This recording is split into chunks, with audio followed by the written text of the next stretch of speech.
तो Avenger Doomsday के new and latest epic scene के बारे में जानना है एंड इसकी न्यू रिलीजिंग डेट के बारे में भी आपको जानना है, so don't miss anything this video. तो हेलो दोस्तों, मेरा नाम है Harshit Vashishth and you watching for Marvel fact HV।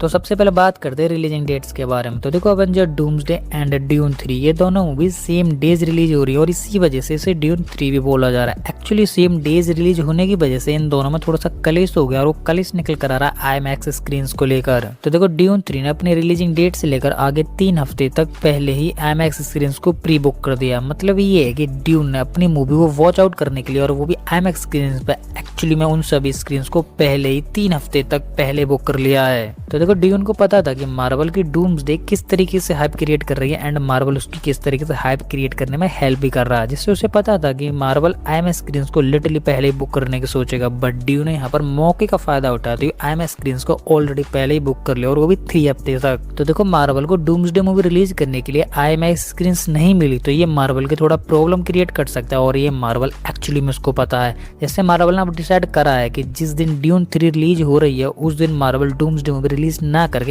Actually उसके बाद या फिर उससे पहले करने वाला है। तो देखो, मार्वल यहाँ पर ड्यून 3 के बाद अपनी डूम्सडे मूवी रिलीज करता है तो ऑलमोस्ट मार्वल को यहाँ पर फिर से 3 वीक्स का वेट करना पड़ेगा, क्योंकि 3 वीक्स के लिए तो IMAX स्क्रीन ऑलरेडी ड्यून 3 के लिए रिजर्व्ड है। और मार्वल ये डिसाइड करता है कि मुझे ड्यून 3 के बाद ये डूम्सडे रिलीज करनी है तो मार्वल यहाँ पर थोड़ा नहीं बल्कि बहुत ज्यादा लेट हो जाएगा। तो अब मार्वल ने डिसाइड करा है कि एक्चुअली इसे मैं 1 से 1.5 हफ्ते पहले रिलीज करूंगा ड्यून से। तो देखो, पहले जो डूम्सडे की 19 दिसंबर रिलीजिंग डेट बताई जा रही थी उसको 1 हफ्ते कम कर 11 दिसंबर कर दिया गया है। तो देखो, अब मार्वल डूम्सडे मूवी को 19 दिसंबर को नहीं बल्कि 11 दिसंबर को रिलीज करने वाला और ये सब करने से मार्वल को 8 से 9 डेज एक्चुअली में IMAX स्क्रीन पर फुल वॉचेबल मूवीज मिलेगी, जिससे मार्वल को एक्चुअली में बहुत फायदा होने वाला है। तो देखो, किसी भी मूवी के लिए पहला हफ्ता बहुत इंपॉर्टेंट होता है उसे बूस्ट करने के लिए एंड विदाउट प्रॉब्लम एक्चुअली में ऑन स्क्रीन दिखाने के लिए, और यही मार्वल अब करने भी वाला है, उसे 1 हफ्ते पहले लॉन्च कर। और इसी के साथ मार्वल पहले हफ्ते में IMAX स्क्रीन पर मूवी को और क्लियरिटी में एंड विजुअल्स के साथ दिखा देता है और फिर 1 हफ्ते बाद वो मूवी एक्चुअली में IMAX स्क्रीन पर चले ना चले या फिर कई और फॉर्मेट में चले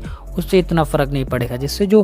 कोर फैन होंगे, जो डूम्सडे के जो कोर फैन होंगे वो एक्चुअली में IMAX स्क्रीन देख लेंगे एंड जो लोकल स्क्रीन है उसमें भी वॉचेबल कर लेंगे। तो मार्वल का 50% से 60% काम पहले ही कंप्लीट हो जाएगा। तो इसके बाद बात करते हैं कि Daredevil Spiderman brand new day में क्यों नहीं आ रहा है। तो इसे लेकर मेरे पास एक क्रेजी एंड इम्पोर्टेंट थ्योरी है, उसे भी क्लियर करते हैं। तो देखो, डेयरडेविल सीजन 2 के एंड में डेयरडेविल जो कि मैगमेडोल होने वाला वो एक्चुअली में जेल में होने वाला और इसी वजह से वो हमें स्पाइडरमैन ब्रांड न्यू डे में नहीं दिखने वाला है। तो देखो, आपने डेयरडेविल के तीनों सीजन देख लिए हैं तो आपको पता होगा कि किंग पिंगो का एडवाइस दी गई थी जिसमें बताया गया था कि मैगमेडोल की रियलिटी पब्लिक को बता दे कि एक्चुअली में मैगमेडोल ही डेयरडेविल है। बट किंग पिंग ने ये वाली बात ना मान के उससे 4 कदम से 5 कदम आगे चल के और क्रेजी माइंड का इस्तेमाल करा। तो देखो, किंग पिंग ने पब्लिक से ये बोला कि डेयरडेविल एक विजिलेंटली विलन है जिसको हमारी पुलिस फोर्स ढूंढ रही है, बट एक्चुअली में मैगमेडोल जो है वो एक सुपर हीरो है जिसने मेरी जान बचाई थी। अब मैं तुमसे चाहता हूँ कि तुम मैगमेडोल को ढूंढने में मेरी हेल्प करो। तो देखो, किंग पिंग ने ये बोलकर डायरेक्टली डेयरडेविल के रियल आइडेंटिटी पर अटैक कर दिया, जिससे डेयरडेविल जब भी कॉस्ट्यूम पहन के बाहर आता था उस टाइम पर उसका पीछा या फिर पकड़ने की जो कोशिश करती थी पुलिस और किंग पिंग करता था जो कि मेयर था। तो देखो, अब डेयरडेविल कॉस्ट्यूम में ना हो एंड अपनी रियल आइडेंटिटी में हो मैगमेडोल की में, तो उस टाइम पर पब्लिक हेल्प करेगी एक्चुअली में मैगमेडोल को पकड़वाने के लिए किंग पिंग की। तो उसी के साथ आपने ब्रांड न्यू डे में नोटिस करा होगा कि न्यूयॉर्क का मेयर चेंज हो गया, मतलब अब किंग पिंग न्यूयॉर्क का मेयर नहीं है और ये सब काम करा है डेयरडेविल ने कुछ कैरेक्टर्स के साथ मिलकर, जिससे जब डेयरडेविल की रियल आइडेंटिटी मैगमेडोल बाहर आ गई तो इसी चीज पर डेयरडेविल ने एक्चुअली में जो किंग पिंग ने गलत काम किए थे मेयर बनने के बाद वो सारे बाहर निकाल दिए एंड पब्लिक के सामने रिप्रेजेंट कर दिए, जिससे पब्लिक ने अब डिसाइड करा कि अब किंग पिंग एक्चुअली में न्यूयॉर्क का मेयर नहीं होना चाहिए और यही सेम हमें डेयरडेविल के साथ दिखने वाला है, वो भी ब्रांड न्यू डे में। और देखो, मैं आपको यहाँ पर ये भी बता देता हूँ कि जब डेयरडेविल किंग पिंग के गलत कांडों को बाहर लाएगा तो किंग पिंग यहाँ पर शांत नहीं बैठेगा, जिससे किंग पिंग यहाँ पर अपने माइंड का इस्तेमाल करेगा एंड वो डेयरडेविल की रियल आइडेंटिटी मैगमेडोल को प्रेजेंट कर देगा, जिससे को पब्लिक को बताएगा कि डेयरडेविल एक्चुअली में कोई और नहीं बल्कि मैगमेडोल ही है। और किंग पिंग ये बोलेगा नहीं, एक्चुअली में प्रूफ सबमिट करेगा, जिससे साबित हो जाएगा कि मैगमेडोल ही डेयरडेविल है। और ये सारी चीजें देखने के बाद पब्लिक, पुलिस, सारी चीजें डेयरडेविल के खिलाफ तरफ चली जाएंगी और इसके बाद मैकमोडोल जो कि डेयरडेविल है उसे जेल जाना पड़ेगा और जो किंगपिन है उसे मेयर पद से सस्पेंड कर दिया जाएगा या फिर पब्लिक उसे फोर्सफुली हटा देगी। और इसी टाइप की स्टोरी लाइन हमें कॉमिक बुक में देखने के लिए मिली, तो मुझे भी लगता है कि एक्चुअली में यही सीन या फिर इसी टाइप की स्टोरी लाइन हमें डेयरडेविल सीजन 2 के एपिसोड में या फिर 3 में भी देखने के लिए मिल सकती है। तो इसके बाद अब बात करते हैं वीडियो के सबसे इंपॉर्टेंट टॉपिक के बारे में, जो कि है टोनी स्टार्क का रिटर्न। तो देखो, जब भी टोनी स्टार्क के रिटर्न की बात आती है, जब भी थ्योरी फैक्ट्स निकल कर आते हैं, बट अभी रिसेंटली में एक इनसाइडर रिपोर्ट से फैक्ट्स निकल कर आ रहे हैं एंड अपडेट निकल कर आ रही है, जिससे उसने बताया कि एंड गेम का जो टोनी स्टार्क का फ्यूनरल सीन था वो हमें दोबारा से दिखाया जाएगा डूम्सडे में,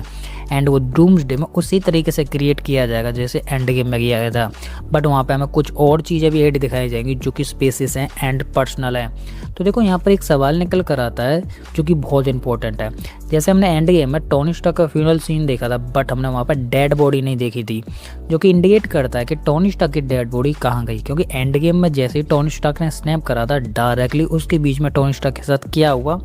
वो चीज़ें हमें नहीं दिखाई। हाँ, टोनी स्टार्क का एक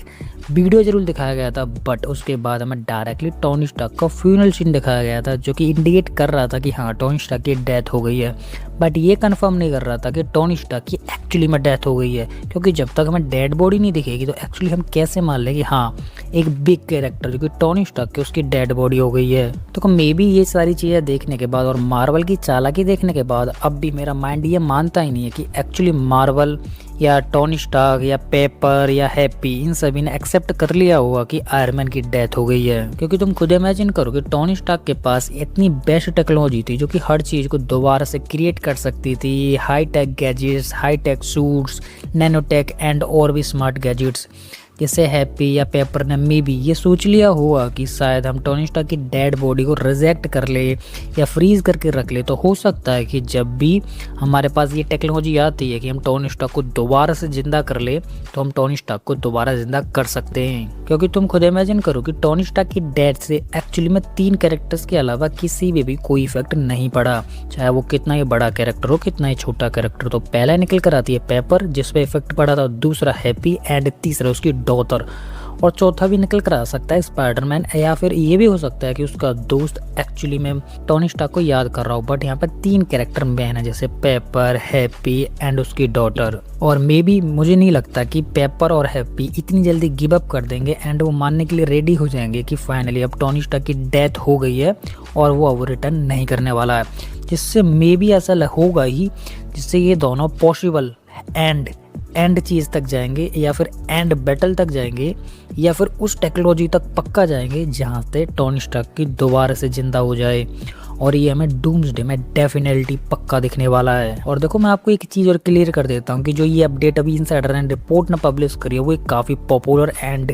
जेन्युइन साइट ने पब्लिश करी है, तो मुझे तो बहुत ज़्यादा ट्रस्ट हो रहा है इस वाली वेबसाइट पर एंड इसकी अपडेट पर। और ये मैं मान भी सकता हूँ कि डूम्सडे में टोनी स्टार्क का रिटर्न हो ही जाएगा, बट वो किस तरीके से होगा या फिर वो जेन्युइन होगा या नहीं वो अभी कंफर्म नहीं है। और हाँ, ये भी हो सकता है कि एक्चुअली वो टोनी स्टार्क का रिटर्न करा दे, बट वो टोनी स्टार्क अर्थ 828 का हो ही ना, या फिर अर्थ 616 का ना हो, किसी और यूनिवर्स का हो, या फिर मे बी वो निकला है अर्थ 1005 एक्समैन यूनिवर्स से,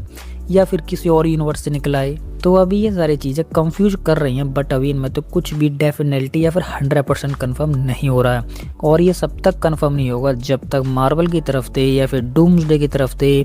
बिगेस्ट या फिर कोई इंपॉर्टेंट न्यूज या फिर अपडेट नहीं आती है। और आपको क्या लगता है कि डूम्सडे में अपना Tony Stark as RDJ return हो जाएंगे या नहीं, वो आप मुझे कमेंट में बताएं। तो यही थी सारी डिटेल, अपडेट एंड स्टोरीज जिनको मैंने आपको काफ़ी इजी एंड सिंपल वे में एक्सप्लेन करने की पूरी कोशिश की है। और फिर भी मैं यहाँ पर किसी भी अपडेट को मिस कर देता हूँ तो वो आप मुझे कमेंट में बता सकते हो, जिससे मैं अपनी नेक्स्ट वीडियो में कवर कर लूँगा। तो इसी के साथ अभी वीडियो खत्म होने वाली है, और आपको हमारी ये इंटरेस्टिंग वीडियो पसंद है तो लाइक कर दे, और इसी के साथ आप इस चैनल पर नए हैं तो चैनल को सब्सक्राइब कर लें, और सब्सक्राइब करने के साथ साथ हमारे इस बेल आइकन को ऑल पर सेट कर लें, जिससे कि आपको हमारे इस चैनल की किसी भी नई वीडियो की अपडेट इजीली मिल सके। तो इसी के साथ अब मैं इस वीडियो को यहीं पे एंड करता हूँ। तो आप हंसते रहिए, मुस्कुराते रहिए एंड अपनी फैमिली के साथ खुश रहिए। तो मैं मिलता हूँ आपको किसी और ऐसी हमारी मजेदार वीडियो में, तब तक के लिए गुड बाय।